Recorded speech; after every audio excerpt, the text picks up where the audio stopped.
चलिए बच्चों, आज जो हम लोग देखने जा रहे हैं दो चर वाले रैखिक समीकरण युग्म। यह जो चैप्टर है, ये जो हमारा क्लास है, इस बच्चे के लिए इम्पोर्टेंट है, जिसका कि जो 18 फरवरी से एग्जाम होने जा रहा है। और दो चर वाले रैखिक समीकरण युग्म में उसको क्या है, दिक्कत है। ठीक है, ध्यान देते हैं।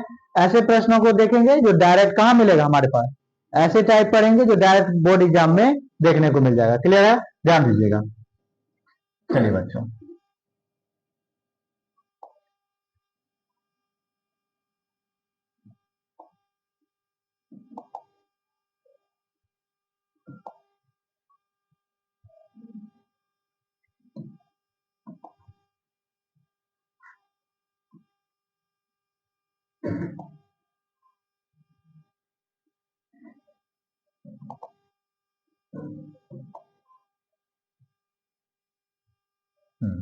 चलिए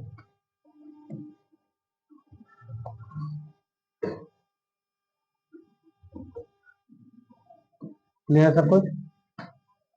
हम लोग यहाँ देखने जा रहे हैं दो चर वाले रैखिक समीकरण युग्म को। किसको बच्चों? दो चर वाले रैखिक समीकरण युग्म को देखने जा रहे हैं। ध्यान दीजिएगा कि सबसे पहला टाइप जो इसमें पूछा जाता है, वो पूछा जाता है आपको, सबसे पहला टाइप आपसे पूछा जाता है क्या, उस पर ध्यान दीजिएगा।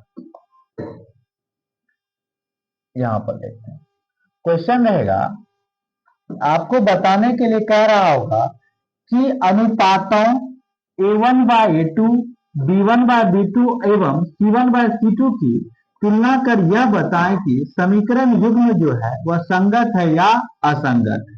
क्वेश्चन क्या कहेगा? संगत है या असंगत है, प्रतिच्छेदी है, संपाती है, समांतर है, इसके हल अनगिनत है, कोई हल नहीं है, या हलों की संख्या ज्ञात करें। ठीक है, ऐसे प्रश्न जब पूछे जाते हैं तब हम इस टाइप का प्रयोग करते हैं। क्या सब? अगर आपसे पूछेगा हल संगत है या असंगत है, कितने हल हैं, और दिए गए समीकरण युग्म का आलेख कैसा है, युग्म का आलेख या लेखा चित्र। ठीक है, तब हम क्या करें, इस प्रोसेस को फॉलो करते हैं। ध्यान दीजिएगा क्या करते हैं हम लोग। हमारे पास एक क्वेश्चन लिखा हुआ है, ठीक है, क्लियर है। क्वेश्चन हमारे पास है कि 3x प्लस 2y, क्वेश्चन है हमारे पास 3x प्लस 12y बराबर 5। हम क्या करते हैं, तो इस बार हम इस 3x प्लस 12y लिख दिए, प्लस 5 को इधर ले आए तो हमारे पास बच गया कितना, -5। ये हमारा हो गया समीकरण नंबर 1। दूसरा समीकरण इक्वेशन हमारे पास क्या दिया था, दूसरा दिया है 9x प्लस 6y बराबर 8। फिर हमने क्या किया, इसमें 9x प्लस 6y, ये प्लस 8 जो इधर आ जाएगा तो क्या बन जाएगा, -8। दो समीकरण हम प्राप्त कर लिए। अब हम यहाँ क्या कर रहे हैं, हम फाइंड कर रहे हैं A1 बाय A2 को। यहाँ A1 का वैल्यू क्या है, 3, और A2 का वैल्यू क्या है, 9। तो 3 बाय 9 लिखिए तो ये कट गया 1 से, तो वैल्यू हमारे पास क्या आ गया, 1 बाय 3 आ गया। फिर B1 बाय B2, यहाँ B1 क्या है, 12, और B2 क्या है, 6। तो B1 बाय B2 में 12 बाय 6 किए तो 6 2 जा क्या आ गया, 12। तो क्या ये दोनों वैल्यू बराबर आया, नहीं आया। यहाँ हम क्या देख रहे हैं कि A1 बाय A2 बराबर नहीं आया है किसके, B1 बाय B2। जब A1 बाय A2 बराबर नहीं आएगा B1 बाय B2 के, तब यदि हमसे पूछेगा आलेख कैसा है तो बोलेंगे प्रतिच्छेदी। आलेख कैसा है, इसके कितने हल हैं, तो बोलेंगे केवल एक हल या अद्वितीय, केवल एक हल है या अद्वितीय हल है। और इस समीकरण निकाय को क्या बोलते हैं, संगत या अविरोधी। क्या बातें आ रही समझ में? आगे बढ़ते हैं, दूसरे टाइप को देखते हैं। ये वही बातें थी। हाँ, तो देखिए हलों की संख्या अद्वितीय है, समीकरण निकाय संगत। दूसरा क्वेश्चन हम लोग देख रहे हैं, यहाँ पर क्वेश्चन आपको क्या दे रखा है, क्वेश्चन दे रखा है 3x प्लस 12y बराबर 5। फिर हम प्लस 5 किधर ले आए तो हमारे पास कितना हो गया, 3x प्लस 12y माइनस 5 बराबर 0। फिर दूसरा है प्लस 10 इधर ले आए तो क्या बन गया, 6x प्लस 24y माइनस 10 बराबर 0। दो समीकरण हमारे पास प्राप्त हो गया, एक ये और एक ये। अब हम करते क्या है, तो a1 बाय a2 की वैल्यू फाइंड करते हैं। किसकी वैल्यू फाइंड करते हैं बाबू? a1 बाय a2 की। किसकी वैल्यू फाइंड कर रहे हैं? a1 बाय a2 की। हम किसकी वैल्यू फाइंड कर रहे हैं? a1 बाय a2 की। तो a1 क्या है यहाँ पर 3 और a2 क्या है यहाँ पर 6, तो 3 बाय 6 कट के वैल्यू कितना आ गया बच्चों? 1 बाय 2। अब यहाँ पर क्या है 12 और यहाँ क्या है 24। तो जब हम b1 बाय b2 फाइंड करेंगे तो 12 बाय 24, यह भी कट के कितना आ जाएगा? 1 बाय 2। अब हम फाइंड करते हैं c1 बाय c2 को। तो यहाँ c1 की वैल्यू कितनी है? -5 और c2 की वैल्यू कितनी है? -10। ये कट करके फिर आ गई कितनी? 1 बाय 2। इसका मतलब आप देख रहे हैं कि a1 बाय a2 जो है वो बराबर है किसके? b1 बाय b2 के, और बराबर है c1 बाय c2 के। जब ये कंडीशन आपका आ जाए, जब ये कंडीशन आ जाए, तब आप कह सकते हैं कि इसके जो आलेख है वह संपाती होगा। क्या होगा? आलेख संपाती होगा। और अगर इसके कितने हल होंगे? तो अनगिनत हल होंगे। कितने हल होंगे बच्चों? अनगिनत। और इस समीकरण निकाय को क्या कहेंगे? संगत या अविरोधी, या इसको क्या बोलते हैं हम लोग? आश्रित बोलते हैं। ठीक है, पहला टाइप क्लियर हो गया। आगे बढ़ते हैं। फिर हमारे पास यहीं पर इसको सॉल्व किया गया है।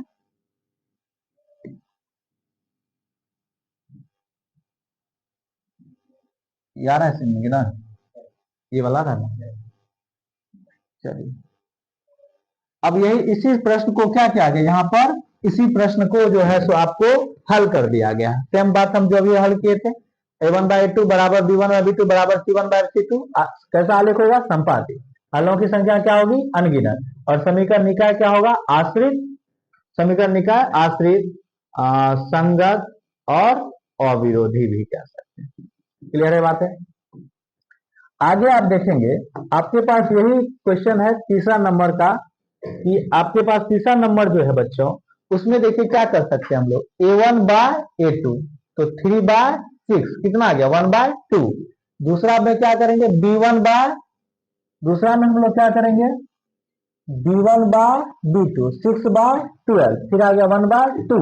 और तीसरे में c1 बाय c2, तो -5 बाय -15, तो ये हो गया 1/3। हम क्या देख रहे हैं? a1 बाय a2 बराबर है किसके? b1 बाय b2 के, लेकिन बराबर नहीं है किसके? c1 by c2। तो जब a1 बाय a2 बराबर हो b1 बाय b2 के और बराबर नहीं हो c1 बाय c2 के, इस स्थिति में जो आलेख होता है हमारा, वह होता है कौन सा? समांतर। समीकरण निकाय क्या होता है? असंगत या विरोधी। और इसके कितने हल होते हैं? कोई हल नहीं होते, कोई हल नहीं होते। तो हम लोगों ने इसमें क्या किया? तीन तरह के ये a1 bye a2, b1 by b2 और c1 बाय c2 की तुलना करके बताने में तीन टाइप को देख लिए। समांतर की स्थिति देख लिए, संपाती की देख लिए, और प्रतिच्छेदी की भी स्थिति हम लोग क्या किए? देख लिए। अब अगले प्रश्न की ओर बढ़ते हैं, ध्यान दीजिएगा। अगला टाइप में आपसे पूछेगा कि इन प्रश्नों को प्रतिस्थापन विधि से हल करें। क्या पूछेगा छोटू? प्रतिस्थापन विधि से हल करें। एक समीकरण दिया हमारे पास x + y बराबर 3, और दूसरा दिया x/3 + y/2 बराबर 6। और विधि कौन सा है? प्रतिस्थापन विधि से क्या करें? हल करें। तो यहाँ आपको इस प्रश्न को प्रतिस्थापन विधि से क्या किया गया होगा? हल किया गया।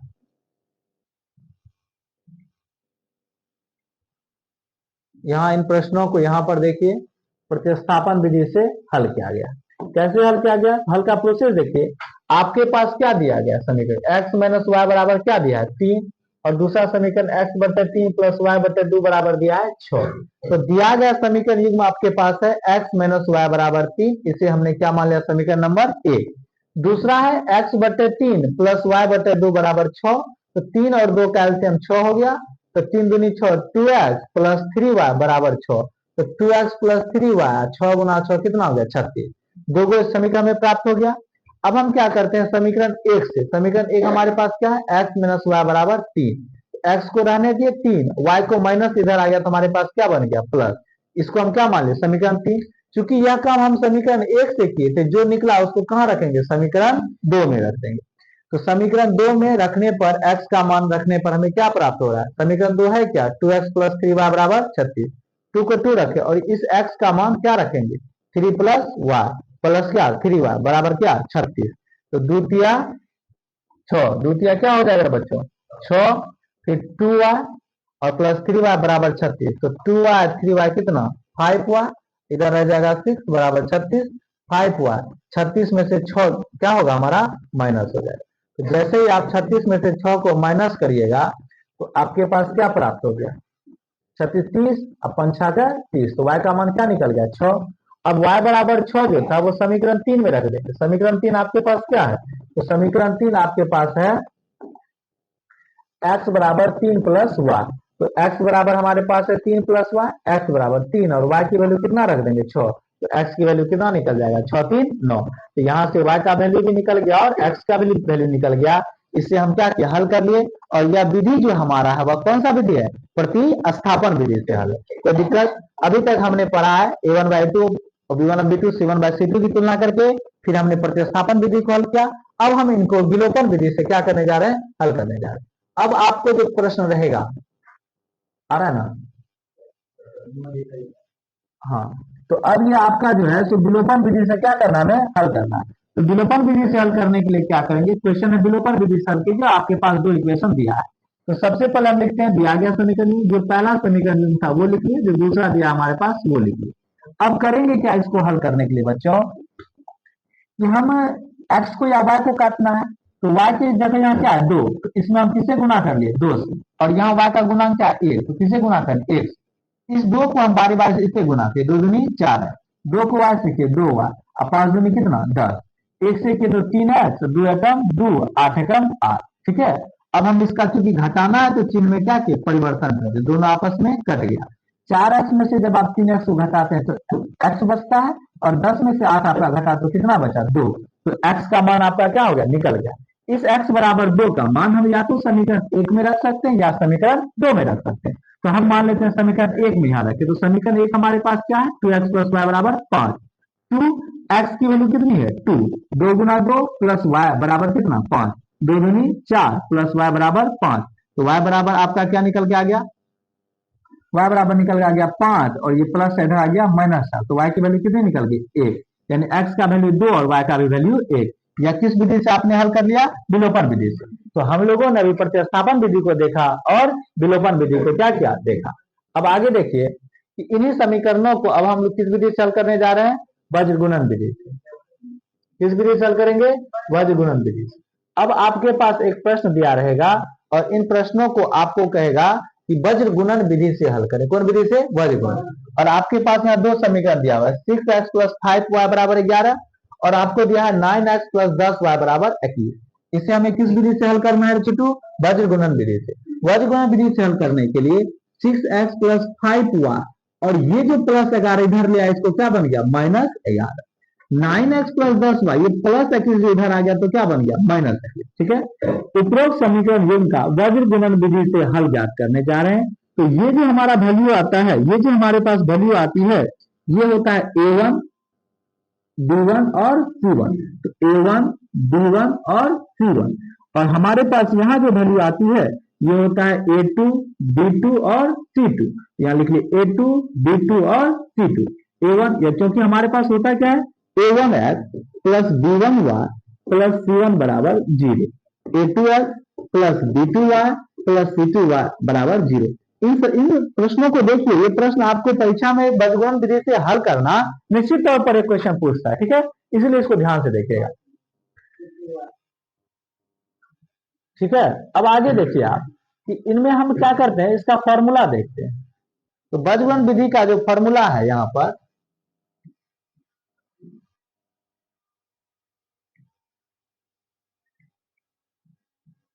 हाँ तो अब हम क्या करते हैं वज्रगुणन विधि का सूत्र लगाते हैं। वज्रगुणन विधि का सूत्र है बच्चों क्या सूत्र है आप यहां गौर से देखेंगे।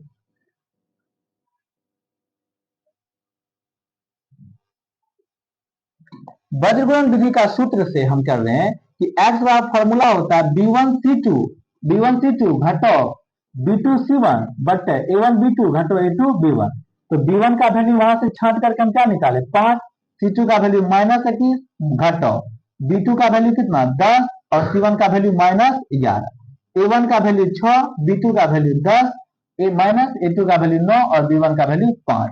तो माइनस 21 गुना 5 माइनस 105, माइनस माइनस प्लस, और 10 गुना 11 कितना 110, बट 10 साका 60, 9 पचे 45। इसको हम कर लिए 5, 110 में से 105 गया 5 और 60 में से 45 गया 15, काट के वैल्यू कितना आ गया 1/3। यह किसका मान निकल गया बच्चों, x का मान। किस विधि से निकल गया हमारे पास, विलोपन विधि से निकल गया। ठीक है, अब हम y निकालने की कोशिश कर रहे हैं।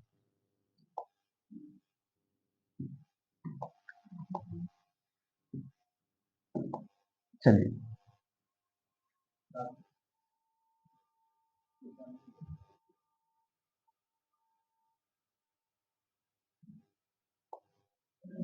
चलिए अब हम लोग यहाँ पर y की वैल्यू निकालने जा रहे हैं। तो ध्यान देंगे y का भी फॉर्मूला क्या होता है हमारे पास, C1 A2 घटो C2 A1 बटे A1 B2 घटो A2 B1। तो C1 का मान, A2 का मान, C2 का मान, A1 का मान, A1 B2 घटो A2 B1। तो -11 गुना 9 माइनस 99, माइनस माइनस प्लस 21 गुना 6 126 बटे 10 सात 60, 9 पचे 45। तो इसको जब हम हल किए तो हमारे पास क्या आ गया, हमारे पास जो हल आ गया वो आ गया कितना, वो आ गया हमारे पास 43, 27 बटे में 15, 27 बटे में 15 कट के कितना आ गया 9/5, और ये किसका मान निकल गया y का। तो हम लोगों ने यहाँ प्रतिस्थापन विधि, विलोपन विधि और बीजगुणन विधि से हल कर दिया। अगला टाइप आप देखेंगे, दो चर वाले रैखिक समीकरण युग्म में क्वेश्चन पूछता है, क्वेश्चन रहेगा आपके पास, क्वेश्चन पहले देख लीजिए कि के किस मान के लिए समीकरण दिए गए समीकरण युग्म के अपरिमित रूप से अनेक हल है। अपरिमित रूप से अनेक हल होने का आप सूत्र जानते हैं, A1 बाय A2 बराबर B1 बाय B2 बराबर कितना C1 बाय C2। तो आपके पास जो समीकरण युग्म दिया है वो क्या दिया है आप गौर करेंगे। आपके पास जो समीकरण युग्म दिया है वो समीकरण युग्म दिया है kx plus 3y minus k minus 3, और दूसरा समीकरण जो आपके पास दिया है वो दिया 12x प्लस के वाई माइनस के बराबर 0। तो इसमें हम क्या कर रहे हैं, सबसे पहले हम कर रहे हैं A1 बाय A2 का वैल्यू फाइंड कर रहे हैं। तो k बटे कितना 12, k बटे क्या 12, k बटे 12। फिर हम क्या कर रहे हैं यहाँ पर, फिर हम यहाँ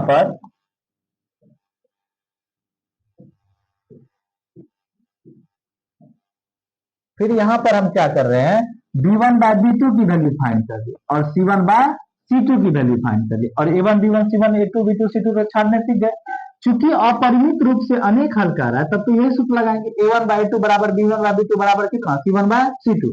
A1 की वैल्यू थी k बटे 12, B1 बाय B2 देखिए 3 बाय k, और C1 बाय C2 की वैल्यू ये।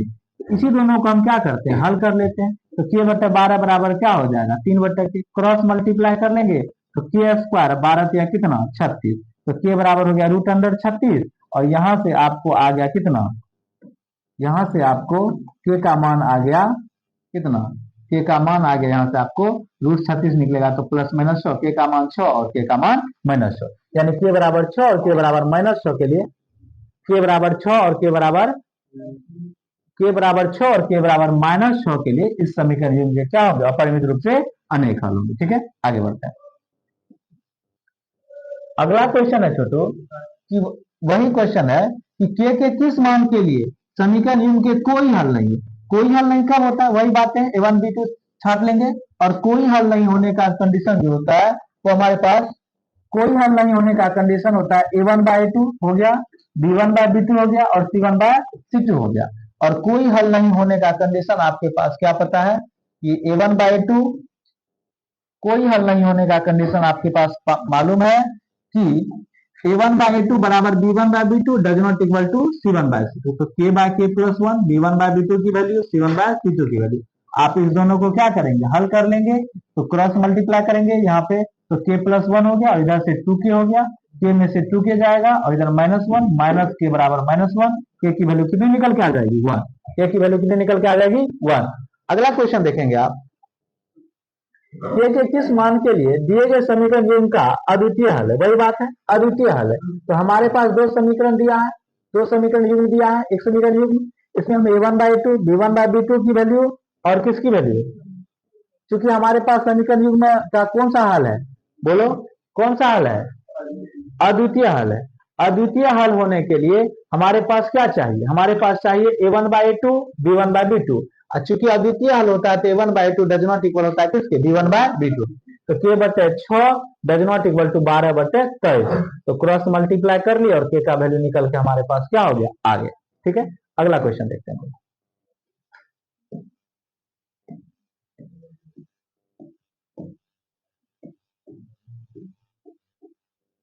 हाँ, ये हमारा नॉर्मल सा हो गया। अब हम भाषा पर आधारित प्रश्न को देखेंगे और फिर आपका ये आज का 2 चर वाला रैखिक समीकरण का कंप्लीट हो जाएगा। फिर नेक्स्ट क्लास में हम लोग देखेंगे। चलिए, भाषा पर आधारित प्रश्नों को देख रहे हैं। इन भाषा के आधारित प्रश्नों में आप सबसे पहला प्रश्न देखने जा रहे हैं, भिन्न पर आधारित प्रश्न। किस पर आधारित प्रश्न, भिन्न पर आधारित प्रश्न देख रहे हैं। तो भिन्न पर आधारित प्रश्न को देखने के लिए, भिन्न पर आधारित प्रश्न को देखने के लिए हम क्या कर रहे हैं, ये हमारा क्वेश्चन है भिन्न पर आधारित प्रश्न। तो हम लोग सबसे पहले जब भी क्वेश्चन देखेंगे भिन्न पर आधारित प्रश्न का, तो हम लोग क्या करेंगे, मान लेंगे, माना कि ये जो भिन्न का अंश है वो क्या है, x है, और ये जो भिन्न का हर है वो क्या, y है। जैसे भिन्न का प्रश्न, भिन्न पर आधारित प्रश्न आएगा तुरंत हम भिन्न का अंश x और भिन्न का हर क्या मान लेंगे, y मान लेंगे। अब प्रश्न को आप पढ़िए, यदि किसी भिन्न के अंश और हर दोनों में 2 जोड़ दिया जाए, तो भिन्न हमारे पास अंश क्या था, x, हर क्या था, y। इस दोनों में हमने क्या जोड़ लिया, 2 जोड़ लिया। तो वैल्यू हो गया x+2 बटे y+2। और ये भिन्न हो क्या जाता है बच्चों, 9/11। यहाँ ध्यान दो, हो क्या जा रहा है, 9/11। अब हम इसका क्या कर रहे हैं, क्रॉस मल्टीप्लाई कर रहे हैं। 11x + 11 दूनी 22, 9y + 9 दूनी 18। तो 11x - 9y, 11x और ये प्लस 9y आ गया माइनस में, 18 और ये 22 आ गया माइनस में। ठीक है, तो आपके पास यहाँ पर हो गया 11x - 9y, और 18 में से जो 22 जाएगा तो क्या बच जाएगा हमारे पास, -4। ठीक है, ध्यान दीजिए, क्या बच गया हमारे पास, -4। क्या बच गया, -4।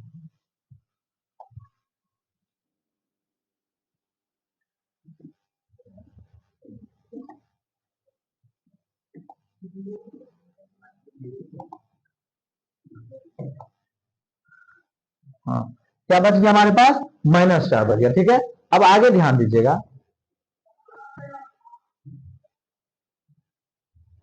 आगे जब ध्यान दीजिएगा आप, तो पुनः प्रश्न से हम लोग आ रहे हैं। किससे आ रहे हैं बाबू रे, पुनः प्रश्न से।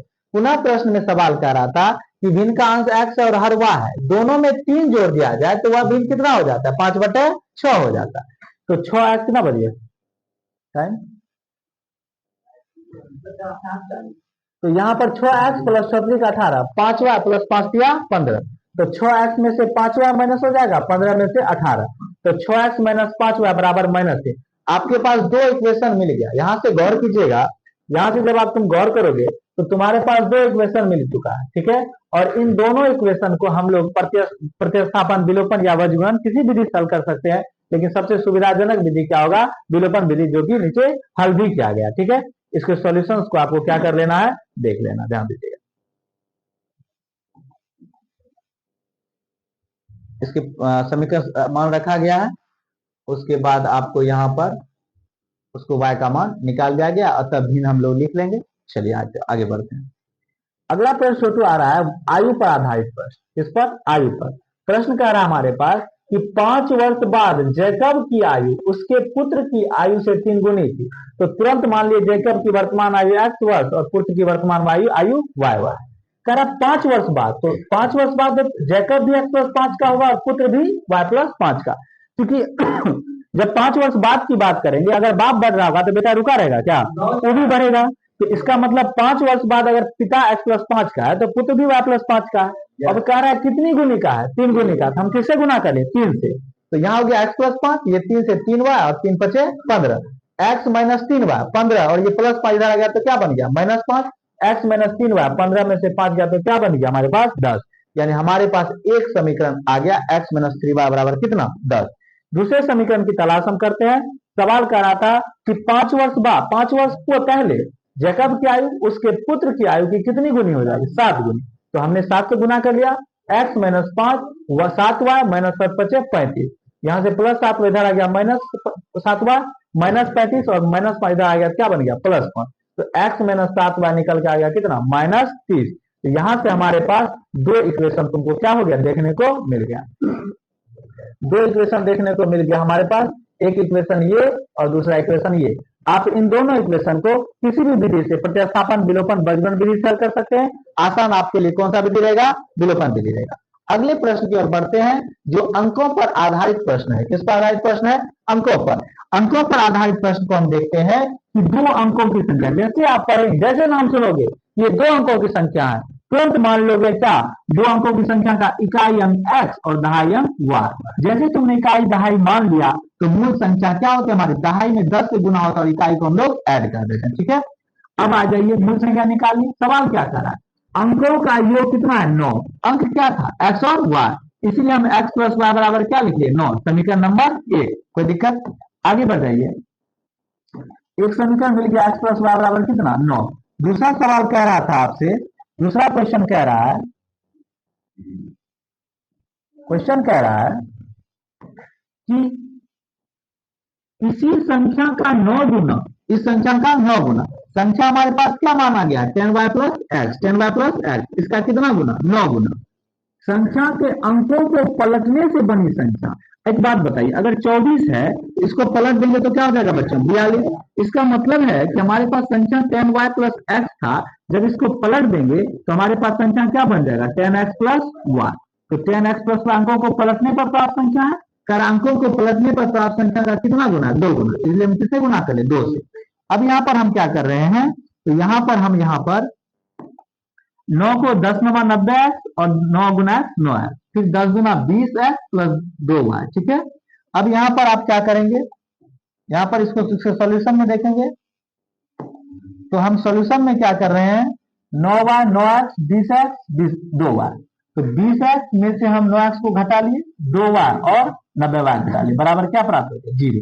तो यहाँ से घटा 11, 2y में से गया -88y बराबर कितना 0। 11 हम कॉमन ले लिए, यहाँ से क्या किया हम लोग 11 कॉमन ले लिए, x माइनस 8y बराबर 0। तो x माइनस 8